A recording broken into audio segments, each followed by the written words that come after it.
Assalamualaikum warahmatullahi wabarakatuh. Wilujeng enjing salam kasadayana ka Bapak Ahmad sareng rencangan sakelas nu kusim-kuring nepi ka hormat.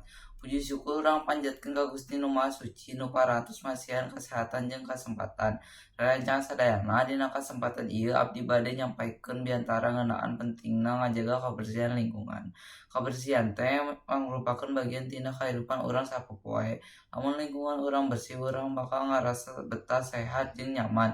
Sabalikna lamun kotor bisa nyababkeun panyakit sarta ngajadikeun tempat urang teu ngeunah.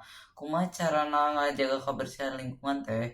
Carana teh gampang, nyaeta nu kahiji henteu miceun sampah di mana wae, nu kadua misahkeun runta organik jeung anorganik, jeung nu katilu nyelu kerja bakti di sakola atawa di lingkungan sakitar. Ku cara kitu urang tiasa ngajaga bumi urang pikeun jadi tempat nu sehat jeung ngeunah keur hirup. Dina akhir kecap ieu, hayu urang sadayana babarengan ngajaga kabersihan lingkungan di mimitian ti diri urang sorangan. Sakitu wae ti abdi, hapunten bilih aya kalepatan dina nyampaikeun ieu beantara. Wassalamualaikum warahmatullahi wabarakatuh.